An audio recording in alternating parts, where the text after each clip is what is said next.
Welcome to the Audacious Empires podcast.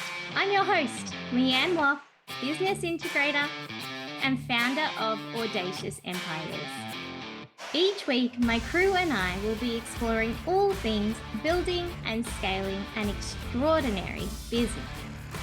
This podcast is here to share how multi-six and seven-figure entrepreneurs can step out of daily business operations and slide into being CEOs, expanding your reach and increasing your impact.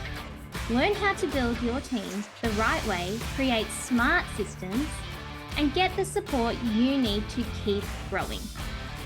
It's time to get out of the doing and become the thought leader and world-class empire builder that you are. Hey, Rockstar. Today we are talking about how to optimize and improve your business quickly without friction. Now, the idea behind this episode came from a conversation I was having with a client actually recently. We were looking at their current product suite and the different programs and inclusions that they have inside their product suite. And we noticed that something isn't sitting well. Things aren't running as smoothly as they could, or the clients of the clients aren't getting through things as well as they possibly could. And being impact-focused businesses, we always want our clients getting the results they initially intended to get. And so we were looking at how to make this journey easier for them, or how to make the pathway clearer. And then as I was chatting to my client, they were talking about some of the different things they can see and the different ways they think that they could improve one of these programs or change it up. And I paused for a minute and said, okay, hang on a second, because what we don't want to do is create another big mess. Not that the one we have right now is a big mess. It served its purpose really, really well. And for the majority, it works. So what do we actually need to change? And then it got me to thinking, this is a conversation that I have with a lot of my clients actually. And it stems from us wanting to improve something or optimize it so that our clients get better results, or so that we can serve more people. And what we have a tendency to do is move too quickly. And by doing that, it doesn't mean that you can't move fast, but it means that you need to do it in the right way with the right thought. So today, I wanted to discuss with you how you can conceptualize new ideas, initiatives, upgrades or improvement to existing systems without that friction, without spending lots of time building, and then to still have a problem at the end, or feeling like you're constantly upgrading something and it's still not quite getting to where you want it, or it's just taking a really long time to create all this stuff or make these improvements.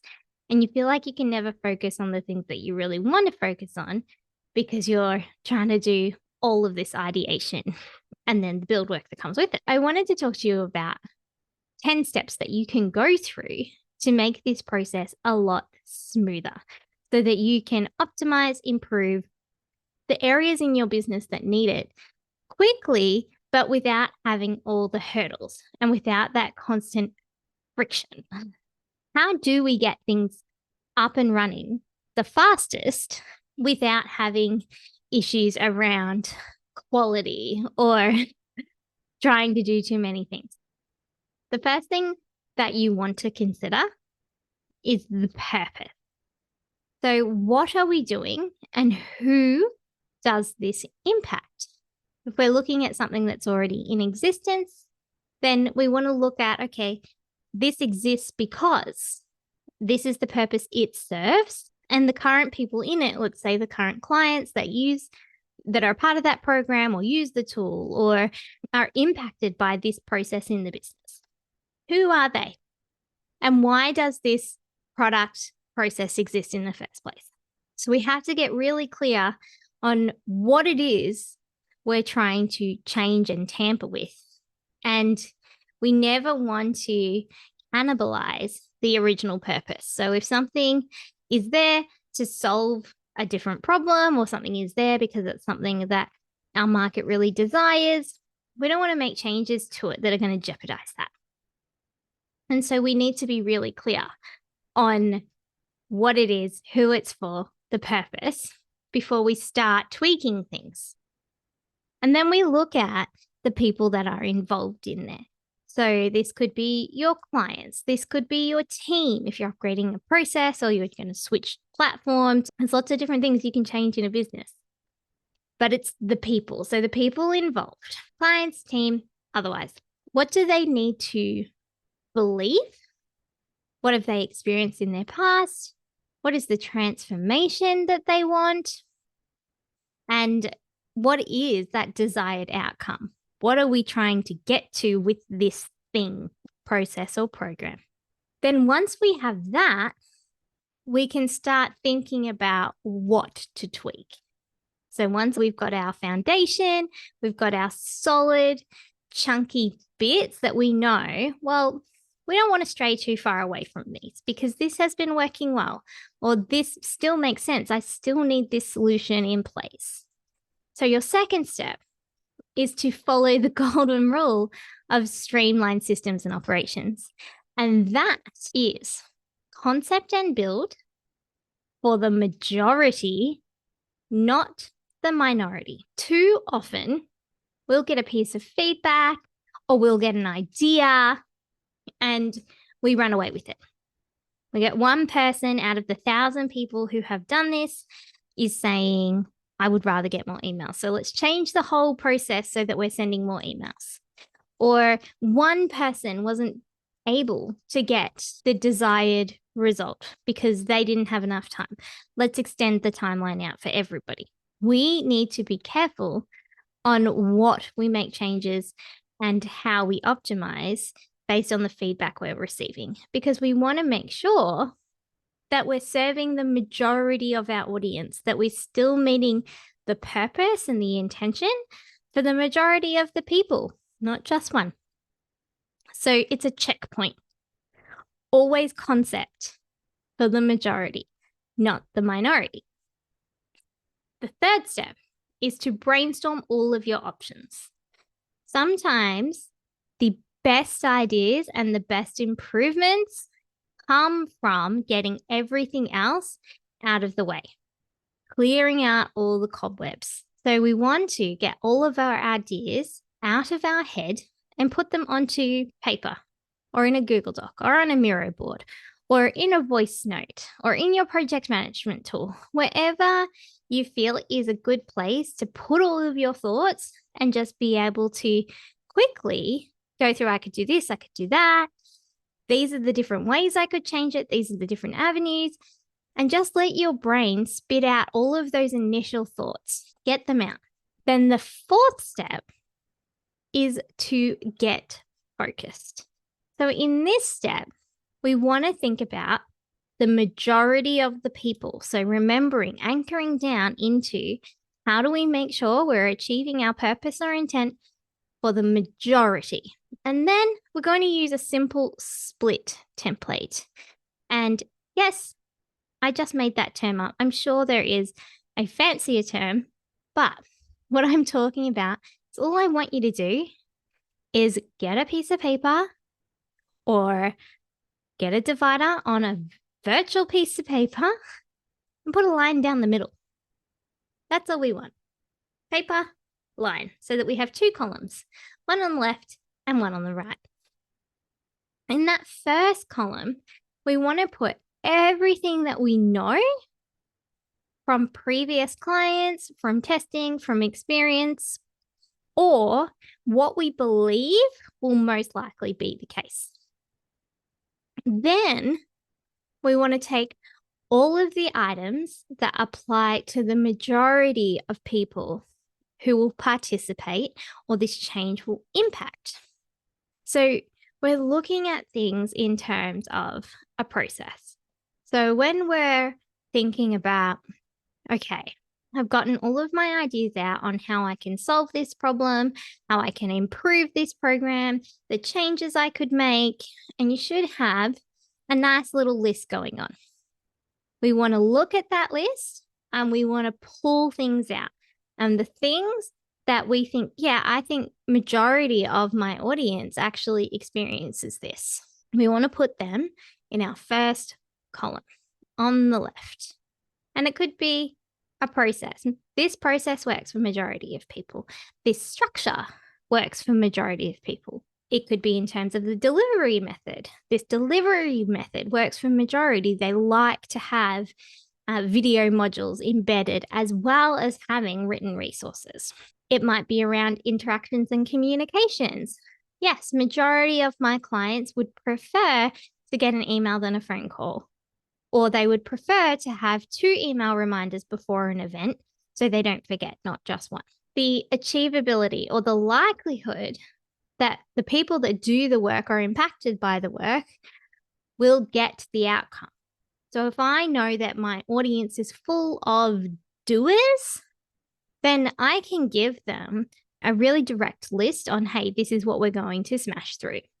This is how you do it. This is when it's due. And have that roadmap built out for them and know that majority of them will go and do it and they'll reach that goal. But if my audience is full of people that need more support or need more thinking time, need more interaction, we're going to have to slow that process right down or change the outcome that we're promising they'll achieve. We have to consider what the desired outcome is for people. For majority of the people that use this process, that enroll in this program, what is it that they really want to achieve here?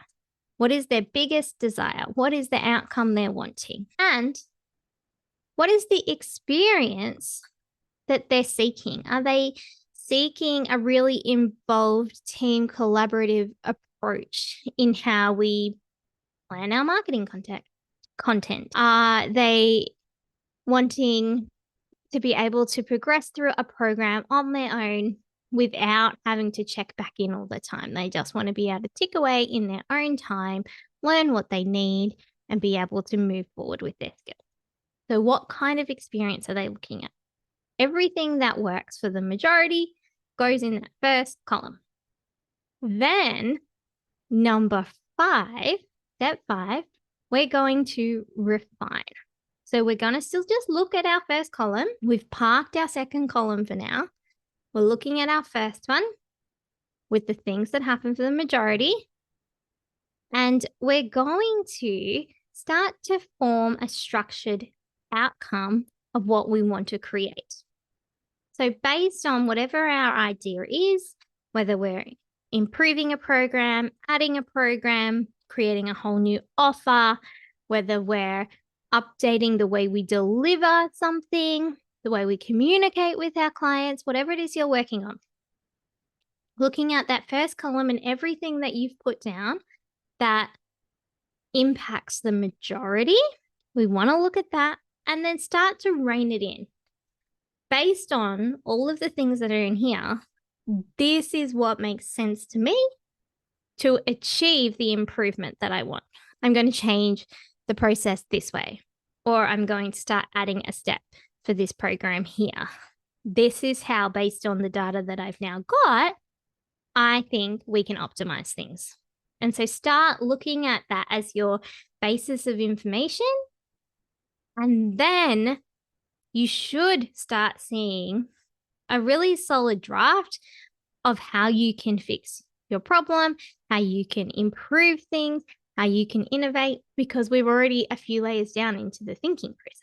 Now, step 6, we want to consider building this application.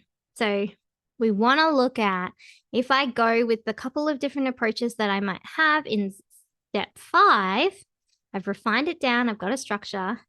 What's involved in that? What's involved in the implementation of that? And what makes the most sense here? Do I have to do everything all at once? Can I do a piece of it? And you might want to do everything for your outcome to be fully achieved, But that doesn't mean you have to do it all in one time. You can do bite-sized pieces. So what's one improvement that you can make? And then once you've made that one improvement, what's the next one? Start looking for little wins. Because as we can iteratively improve things, the whole thing gets better without it cannibalizing all your other business efforts, without it weighing too much in on everything else you are trying to achieve. Step 7 is to implement. This is where we get to actually build the thing, and we get to measure the responses we get from what we've done. So that's our column 1 model. Once we've started to build this, we can see it out in the wild. We start to get feedback from our audience, from our team. We start to, or maybe we get no feedback and that's what we're after. Maybe we're after less emails from our clients saying, hey, I'm really confused. I don't know what to do next. We stop getting those emails. We know we've solved our problem. So once that's started to come in, we need to consider step 8. And that is, don't change everything based on feedback from an outlier. Even if we have this concept we've ideated, we really need to be careful and see how people are responding to it. But again, making sure that it's not just the odd person here or there that's telling us we need to change it this way, or we could make it better by doing this. Because there will always be oddities. Your solutions will never work for everybody, and that's okay. We need to get comfy with the fact that we want to serve as many people as we can and help them get to the outcome that they need, not just help a couple of people. Because the second we start stripping everything away to suit this person or that person, our process or product becomes less effective for all the people it was designed for in the first place, because we're changing it too much based on enough data. But that does not mean that if we're getting feedback like this from people, we can't do something about it. We can still choose to come up with a different solution for those people. Okay, for the people that don't like receiving any emails, I'm going to switch off emails. I'm not going to send them all of the reminders that the majority get. For this person, they've said that it overwhelms them, so I'm going to go in manually to my system and turn it off. You can create one-off options for people if you need to. And that might be things like adding an extra paid coaching call or letting them do a program twice instead of just once. Whatever it needs to be that feels good for you, you can change it, create a little offshoot instead of reinventing the whole thing. Now, in our second column of our sheet, this is the right column, we want to put all of the things from the original list that we had, our brainstorm list, that only apply to a small amount of people. So these are the minority, the outliers, the scenarios or the people that don't quite fit the intended mold or purpose that our process or our program or our product was designed for. And based on our experience and the things that we know about our audience, we will be able to look at feedback and go, yep, that's something that a lot of people say to me, or that's something that not many people at all say. That's something this person isn't receiving any of our emails. Well, they're the only one that have said it out of the 1,000 people in this cohort. So the likelihood is my whole email system isn't down and not working. There's something going on with this outlier. We need to be really clear on what those things are, because they are important. And in step 9, that's when we start looking at how they're important, which is if we start to see multiple outliers, if some of the things that we've put in that column go from being just one person to say 2 or 5 or 10, we need to start considering that our audience is expanding and the things that they need or desire is changing a little bit, or the people who are coming into it need a little bit of a different approach. And then we get to choose. Do we want to create a different pathway for these people? Is there enough of the outliers to do an offshoot? And this is not reinventing something from the beginning. We're not looking at fully re-engineering a process or creating a whole new product. We're looking at how can we improve what we have to have a deviation, to have a slightly different version that operates in a little bit of a different way or includes a little bit of a different thing that will meet these outliers because they're increasing. So people obviously have a need or a desire we're not meeting, or something's not working there. So how can we, without fully reinventing the wheel, come up with a solution, a patch that will solve that? And then all of a sudden, we're serving more people. We're customizing to create an alternative to make things easier for us and for our clients. Win-win. But we don't want to go to creating all these different pathways based on just a tiny, tiny portion, which is why we keep track of what the minority or the outliers are saying or doing, because if that becomes more frequent, we need to do something about it, or we at least want to be aware so that we can choose to do something about it if we want to. And then the 10th step is, if you start to see a really strong pattern developing, so if you're getting consistent recurring results from people or feedback from the majority, hey, we can never get these emails. We're not getting these emails. We're not getting these emails.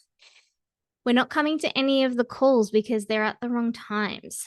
I don't understand how I'm meant to submit this assessment. That starts to tell us that whatever we've set up in the beginning in our original plan for our original purpose isn't working anymore, and it's time to change it. And again, we're not starting from scratch. We're going back to our original purpose, going, okay, is that purpose still being met? Because if I'm getting all of these feedback from a lot of people, the likelihood is the purpose isn't being met anymore. And I need to come up with a better way to get to that purpose. And it might be tweaking or upgrading your original way of doing it. So we're not creating something additional. We're overhauling what we've got. We're upgrading that based on the feedback that we've been given. Whereas the step before, when we were looking at outliers, we were creating another pathway. So you have options.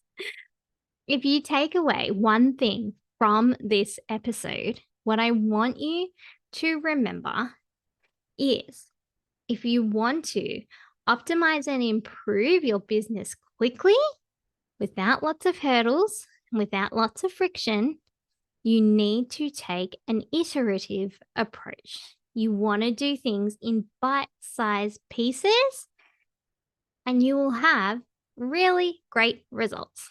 You'll get the outcome that you're gunning for. And if you enjoyed this episode, please leave us a review so that we know. Share your feedback on if you've experienced this way of operating before, if you've experienced being overwhelmed by having lots of feedback and not quite knowing how to tackle it. I would love to hear from you. I will see you next week. Bye, guys. Loving the Audacious Empires podcast? Drop into our DMs at Audacious Empires and say hi. We'd love to get to know you better. If you're finding these episodes useful, don't forget to leave us a 5-star review. Thanks for tuning in. You are why we're here.